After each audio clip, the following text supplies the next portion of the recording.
어제 본문이었던 열왕기하 2장에서는 엘리야의 모든 사역이 마치고 엘리사에게 그 사역들이 또 사명이 계승한 내용을 보았습니다. 오늘 본문은 주로 모압과 전쟁을 다루고 있는데요.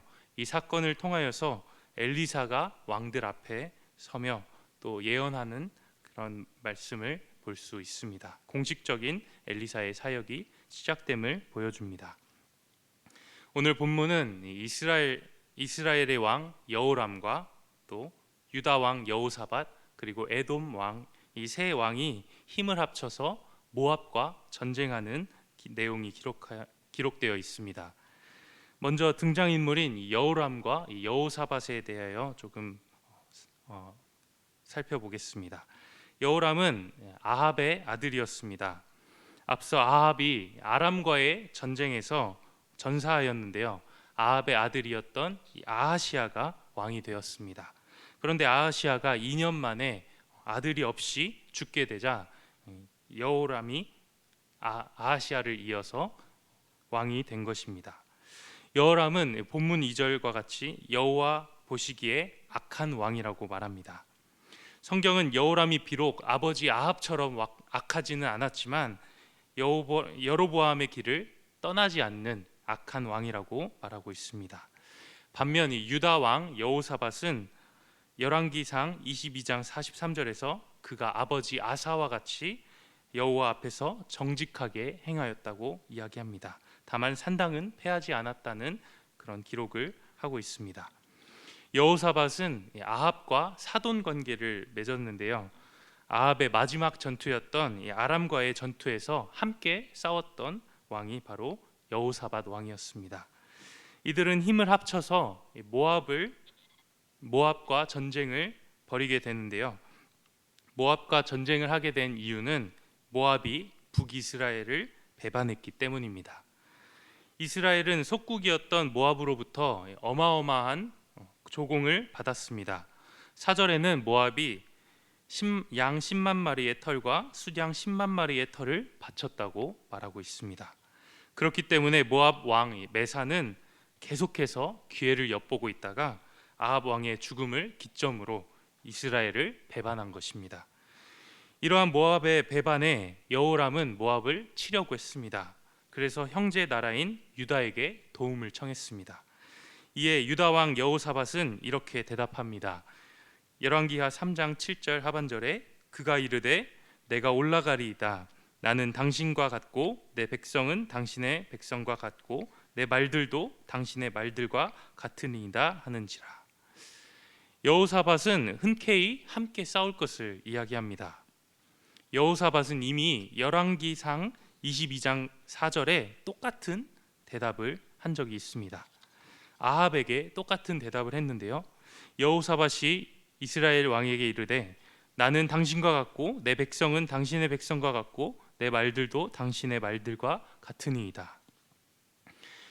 아합 왕이 여호사밧에게 함께 아람을 치자 얘기하실 때 여호사밧이 이와 같이 똑같이 대답했던 적이 있는 것을 볼 수 있습니다. 그런데 이때 여호사밧은 먼저 여호와의 말씀이 어떠하신가 묻자 아합에게 요청합니다. 하지만 오늘 본문에서는 여호람은 물론이고 이 여호사밧 왕까지 하나님께 물었다는 내용이 나오고 있지 않습니다. 여호람과 여호사밧은 모압을 치기 위해서 나름대로 철저한 준비와 전략을 짰습니다. 8절 말씀을 보면 여호람이 이르되 우리가 어느 길로 올라가리이까 하니 그가 대답하되 에돔 광야 길로니이다 하니라. 이들이 에돔 광야의 길을 통하여서 모압을 치려고 했습니다. 에돔 광야로 가는 길은 결코 빠른 길이 아니었습니다. 그럼에도 에돔 광야의 길로 감으로써 에돔 왕을 자신의 편에 합류시켰고 비교적 병력이 적은 에돔의 지역을 공략할 수 있었기 때문에 에돔 광야로 가는 길을 선택한 것입니다. 그런데 얼마 가지 못하여서 이들이 위기를 맞이하게 됩니다. 9절에 이들이 길을 둘러간 지 7일 만에 군대와 가축을 먹일 물이 없게 되었다고 말하고 있습니다. 전쟁을 하기도 전에 물이 없어 죽게 된 상황이 온 것이죠. 게다가 이 세 나라가 연합된 연합군이 그 숫자가 얼마나 컸겠습니까? 물이 없어서 전쟁은커녕 당장 죽게 될 상황에 놓이자 그제서야 여호사밧 왕은 여호와께 물을 만한 선지자가 있는지를 찾습니다. 11절 말씀 함께 읽겠습니다. 여호사밧이 이르되 우리가 여호와께 물을 만한 여호와의 선지자가 여기 없느냐 하는지라. 이스라엘 왕의 신하들 중에 한 사람이 대답하여 이르되 전에 엘리야의 손에 물을 붓던 사밧의 아들 엘리사가 여기 있나이다 하니, 그 선지자는 바로 엘리사였습니다. 그런데 엘리사를 설명하는 설명을 보면 그저 엘리야의 손에 물을 붓던 자라고 이야기하고 있습니다. 그럼에도 여호사밧은 12절에 여호와의 말씀이 그에게 있다고 이야기합니다. 즉 엘리사는 참 하나님의 선지자라고 이야기하는 것입니다. 여호사밧은 남유다 왕이었음에도 불구하고 엘리사에 대해서 알고 또 들어왔던 것 같습니다. 이에 새 왕은 엘리사를 찾아갑니다. 그런데 여호람을 본 이 엘리사의 반응은 다소 거친 반응을 보이고 있습니다. 13절 상반절에 엘리사가 이스라엘 왕에게 이르되 내가 당신과 무슨 상관이 있나이까? 당신의 부친의 선지자들과 당신의 모친의 선지자들에게로 가소서 하니, 엘리사의 반응은 가서 당신의 부모님의 선지자들 아합과 이세벨의 선지자들을 찾아가십시오 이야기하고 있는 것입니다. 즉 엘리사는 이 전쟁이 나와 무슨 상관이 있습니까? 더 나아가 이 전쟁이 여호와와 무슨 상관이 있느냐 묻고 있는 것입니다. 이 전쟁은 하나님께서 주관하신 전쟁이 아니었습니다. 하나님이 명령하신 전쟁이 아니었죠. 명분과 방법과 전술 모든 것이 하나님께 묻지 않은, 하나님과는 상관없는 전쟁이었습니다. 그럼에도 이 엘리사는 여호사밧 때문에, 여호사밧이 그 자리에 있기 때문에 하나님의 말씀을 전하겠다고 이야기합니다.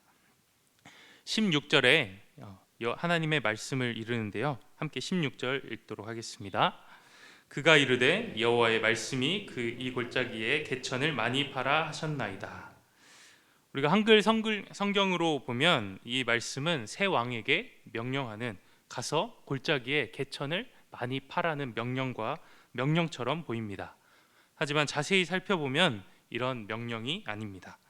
여기서 파라라는 단어는 성경의 대부분 만들다라고 사용되고 있습니다. 그리고 특이한 점은 이 본문에서 사용된 이 단어가 주어가 없이 사용되었다는 것입니다. 즉 누구에게 개천을 파라는 것인지, 누구에게 개천을 만들라는 것인지 나타나 있지 않다는 것입니다. 그래서 많은 번역본들은 이 만들다라는 행동의 주어를 골짜기나 혹은 여호와로 보고 있습니다. 그렇게 해석하면 골짜기가 많은 웅덩이를 만들 것이다, 혹은 여호와께서 골짜기에 많은 웅덩이를 낼 것이다 라고 해석할 수 있습니다. 어찌되었건 이 골짜기에 개천을 많이 파라는 명령은 사람에게 하신 명령이 아니라는 것입니다. 이어서 17절에 여호와께서 이르시기를 너희가 바람도 보지 못하고 비도 보지 못하되 이 골짜기에 물이 가득하여 너희와 너희 가축과 짐승이 마시리라 하셨나이다, 이렇게 말씀합니다. 결국 웅덩이에 물을 가득하게 채우실 분, 이 물이 없는 문제를 해결하실 분은 바로 하나님이라는 사실입니다. 그렇다면 이 물이 없는 문제를 하나님께서는 언제 해결해 주시고 이 문제가 언제 해결될까요? 20절 말씀 우리 함께 읽도록 하겠습니다. 아침이 되어 소재 드릴 때에 물이 에돔 쪽에서부터 흘러와 그 땅에 가득하였더라. 아침이 되어 소재를 드릴 때에, 매일 아침 저녁 소재를 드리는 시간 가운데, 하나님 앞에 예배하는 시간 가운데 물이 흘러 가득하게 넘쳤다고 이야기하고 있습니다. 이들이 웅덩이를 팠기 때문에 물이 가득하여진 것이 아니었습니다. 골짜기에 많은 웅덩이를 내시는 분은 바로 여호와 하나님이셨습니다. 우리는 하나님께 예배 드릴 때에 그 은혜를 누리며 성령의 충만함으로 우리를 가득히 채우심을 경험할 수 있는 것입니다. 그렇기 때문에 이스라엘 역사 가운데에 수많은 위기 가운데서 이들이 가장 먼저 해야 했던 것은 바로 예배입니다. 하나님께 기도하며 하나님께 예배할 때 하나님께서 싸우심을 경험할 수 있었던 것입니다.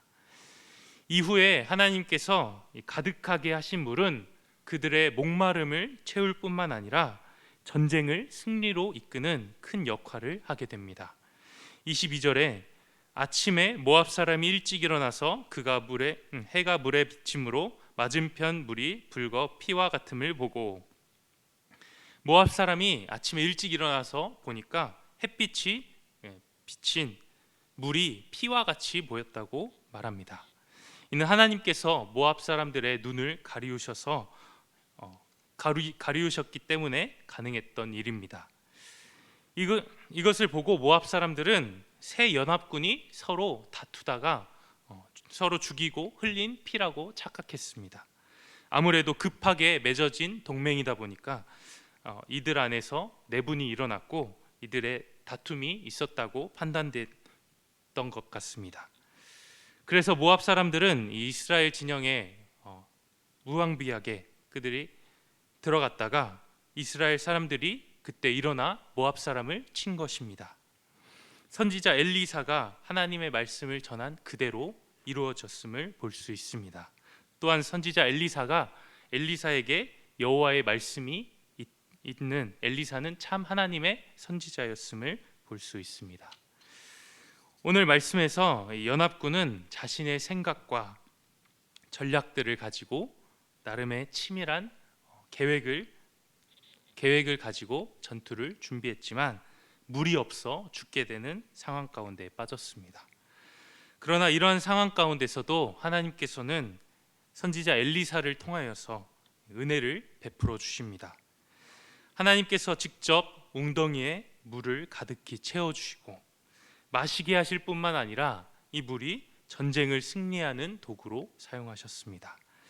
무엇보다도 이러한 은혜가 하나님께 예배할 때에 하나님 주어졌다는 사실을 기억하시기 바랍니다. 그러므로 우리의 삶에 다른 어떠한 것보다 더 중요한 것은 바로 예배입니다. 혹시 지금 내가 처한 위기의 상황 가운데 이 위기를 극복하기 위해서 지금 내가 가지고 있는 문제들을 해결하기 위해서 다른 것들을 붙잡고 계시지는 않으신가요? 하나님과의 관계를 소홀히 여기고 계시지는 않으신가요? 우리의 삶의 어떤 문제보다, 우리의 삶의 어떤 위기보다 더 중요한 것이 예배임을 우리가 기억하며 예배를 통하여서 하나님과의 관계가 회복되고 나의 생각과 뜻보다 하나님을 더 의지하는 모든 성도님들 되시기를 주님의 이름으로 간절히 축원합니다. 아멘. 함께 기도하겠습니다.